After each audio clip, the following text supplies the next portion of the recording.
frappé de voir aujourd'hui, par exemple, des personnes qui s'intéressent à des, on pourrait dire des phénomènes, des objets qui appartiennent au monde de la matière, comme le suaire de Turin, qui fait l'objet de recherches de type scientifique. C'est plutôt les scientifiques qui s'intéressent à cela. C'est quand même très intéressant de voir que, effectivement, ce tissu n'a pas été déchiré, ou ne garde pas les traces d'un homme qui se serait débattu pour sortir de son suaire, de son linceul, mais garde des traces, on pourrait dire, ignées, des traces de feu, comme s'il y avait eu le passage, je dirais, d'une matière qui serait passée à la vitesse de la lumière. On dirait, mais de quoi est-ce qu'on parle? On parle un peu le langage, je dirais, de nos contemporains, d'un certain nombre de physiciens contemporains.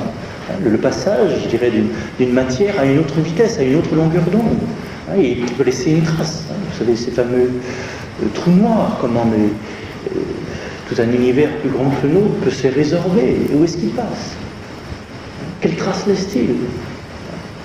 Bon, là, il y a comme un témoignage de quelque chose qui ne s'explique pas, mais qui existe bien pourtant. Et c'est pas parce que les choses ne s'expliquent pas qu'elles n'existent pas. C'est pas parce qu'on ne peut pas les faire rentrer dans le type d'explication que nous connaissons, avec la rationalité de type binaire, l'utilisation habituelle de notre cerveau, que ces choses-là n'existent pas.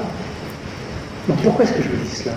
Parce que dans cet évangile de Marie, il nous est bien précisé que cette expérience, ce n'est pas une expérience psychique, ce n'est pas par la psyché. Et le psychisme, chez les anciens, ça contient non seulement les émotions, les sentiments, mais ça contient aussi la raison.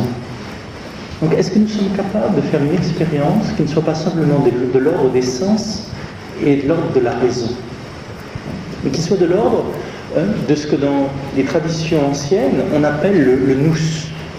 Excusez-moi, c'est un mot grec, et ce mot grec, il faudrait le traduire par la fine pointe de l'âme, par le silence de l'âme, là où le psychisme est apaisé.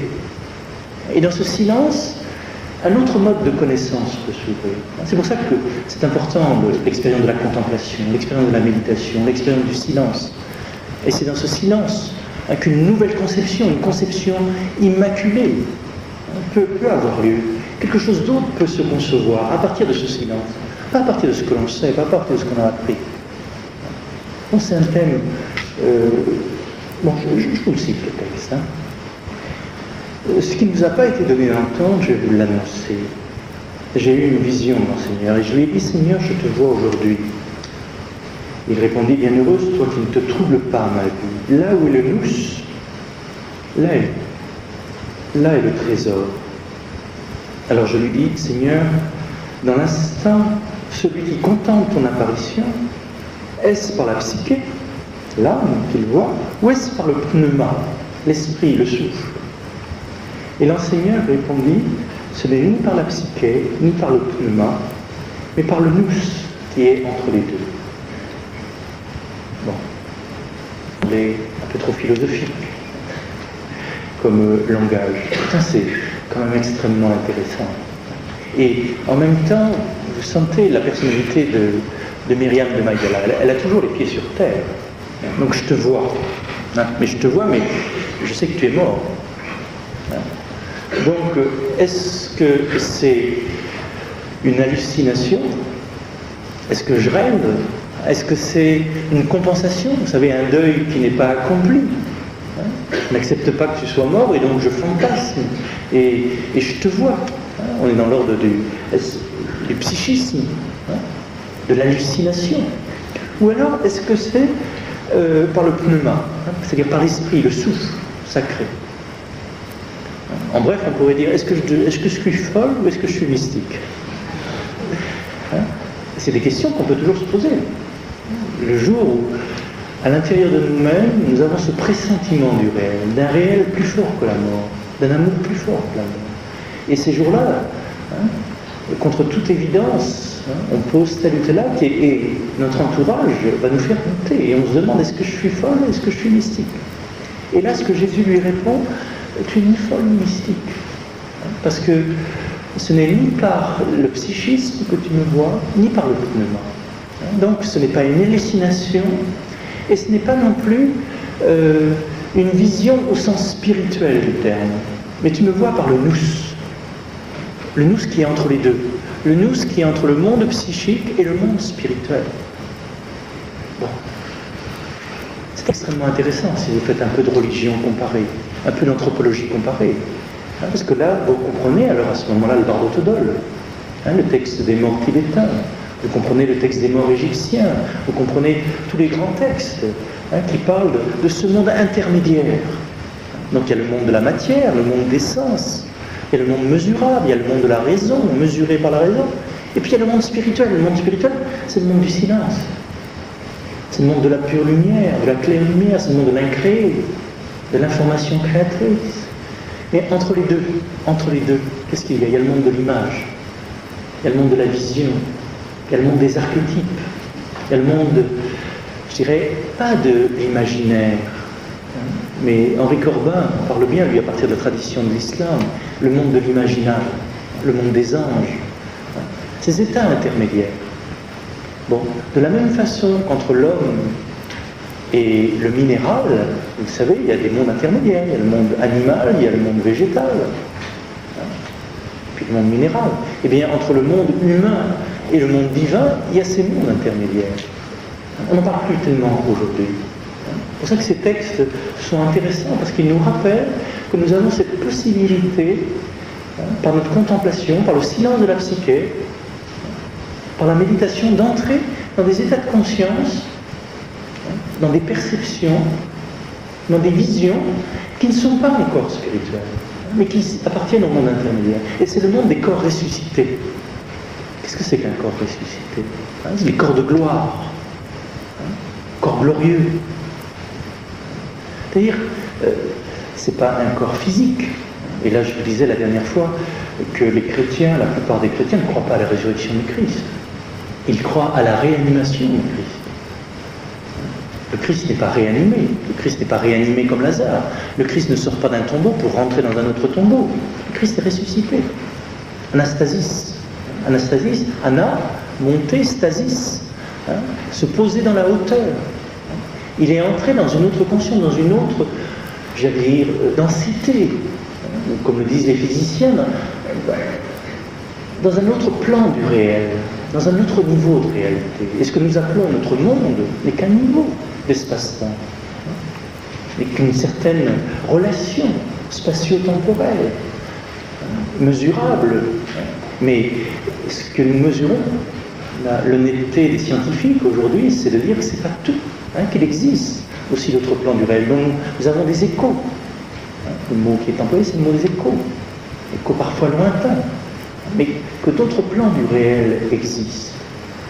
Et c'est vrai que ce corps ressuscité a des facultés assez étonnantes. Donc, non seulement de passer à travers les murs, donc c'est pas un corps physique qui est ressuscité. Un corps physique ne passe pas à travers les murs. Le corps ressuscité peut accompagner les pèlerins d'Emmaüs, leur faire comprendre tout à coup les Écritures, tandis qu'ils devisaient un chemin. Vous vous souvenez de ce beau passage, comment l'inconnu les rejoint. Et au moment où il se fait reconnaître, il disparaît.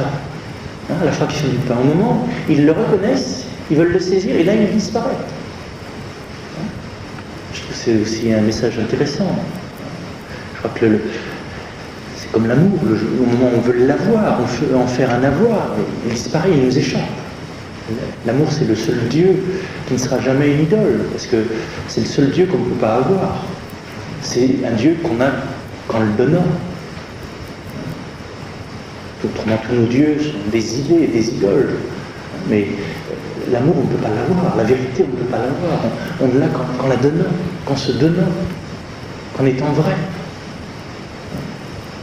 Donc là, un corps ressuscité, ce n'est pas un corps qu'on peut posséder, avoir. Et c'est pour ça que, vous vous rappelez, dans l'évangile de Jean, Jésus lui disait, ne me retiens pas, ne me reconnais pas, ne me connais pas selon la façon dont tu me connaissais auparavant, avec tes sens, avec ta raison. Entre dans un autre mode de perception, entre dans cette perception contemplative, que dans la tradition, on appelle le nous, ou que dans les traditions rabbiniques, on appelle quelquefois l'ange de l'âme. L'ange de l'âme. C'est-à-dire savoir que nous avons un corps, bien sûr, on peut peser, mesurer, plus ou moins fatigué, plus ou moins malade. Ce corps, il est animé, Bien sûr qu'il a une âme, il est informé, hein, ce que l'on appellerait l'information. Mais cette information elle-même est habitée par un silence, par une capacité contemplative. Et c'est à partir de cette dimension de l'être humain que Myriam est capable de contempler. Donc là, l'évangile de Marie, dont vous pressentez, là je parle un peu rapidement, mais il faudrait creuser ce texte et voir les conséquences que cela peut avoir dans notre façon de parler de la résurrection. Est-ce que c'est un rêve? Est-ce que c'est un fantasme? Ou est-ce que c'est quelque chose de tellement spirituel dont on ne peut pas avoir l'expérience? Ou est-ce que c'est quelque chose dont on peut avoir l'expérience? En sachant que ce n'est pas l'expérience ordinaire. C'est une expérience contemplative. C'est une expérience visionnaire. C'est pour ça que, vous voyez, cet évangile est vraiment un évangile, je dirais, du féminin en chacun de nous. C'est l'évangile de l'image, de la vision, des archétypes. Il y a un autre mode que le mode, je dirais, masculin, animus, pour connaître les choses des éléments. Il y a aussi une façon de connaître les choses, non seulement à travers l'intuition intellectuelle, mais il y a aussi des intuitions de l'âme, des intuitions du cœur. Et là, c'est le langage de Myriam de Magdala. Donc elle a vu l'enseignant. Et là, elle continue à dire « Je suis sortie du monde grâce à un autre monde. Une représentation s'est effacée grâce à une représentation plus haute. » Donc, comme si ce qu'on appelle le monde, c'est extrêmement intuitif, ce qu'on appelle le monde aujourd'hui, chacun le sait, c'est pas le monde, c'est une représentation du monde. C'est ce que, encore une fois, nos instruments scientifiques se représentent de la réalité, mais c'est pas la réalité. Aucun homme de science aujourd'hui ne vous dira que ce qu'il connaît, c'est la réalité. Il vous dira que c'est ce que ces instruments peuvent connaître de la réalité. Et ce qu'il connaît de la réalité, ça a les limites de ces instruments. Ce qu'on connaît du réel, c'est pas le réel, c'est ce que nous en voyons, c'est ce que nous en percevons.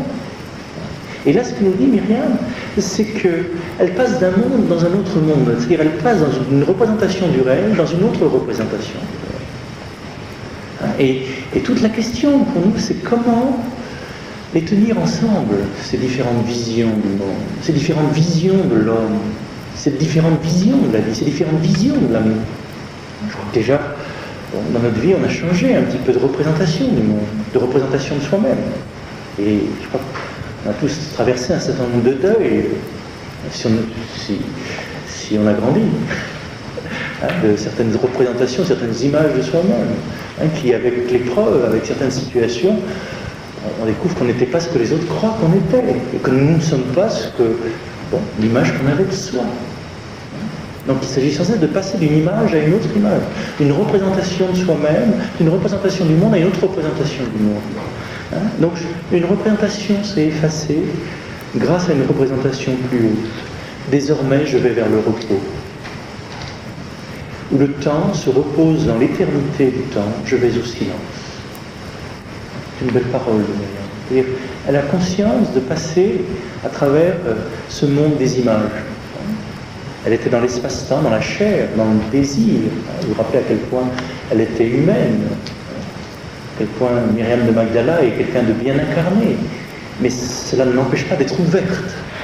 Peut-être parce qu'elle a les pieds bien sur terre, elle peut s'ouvrir, je dirais sans danger de schizophrénie, sans danger de perdre pied.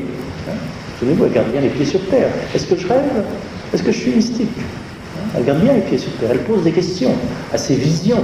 Là, je reviens d'Espagne, d'Avila, une femme qui se situe tout à fait dans cette lignée de Myriam de Magdala, c'est bien Thérèse d'Avila. Les pieds sur terre, la tête au ciel. Mais les pieds vraiment sur terre. Et là, comment donc s'ouvrir à une représentation plus haute sans perdre, je dirais, le contact avec la matière, avec le monde dans lequel nous vivons. Et là, je trouve que ces mots sont bien choisis. Je vais au silence. Je vais au silence. Non seulement le silence des mots, des concepts, mais même le silence des images. Vous sentez bien, la contemplation passe à travers des images, à travers ces mondes intermédiaires, mais l'union, c'est dans le silence. Le souffle qui écoute l'autre souffle. Et après avoir dit cela, Marie se tait. Et nous aussi, peut-être qu'il faudrait qu'on se taise, pour entrer dans cette contemplation, dans ce silence.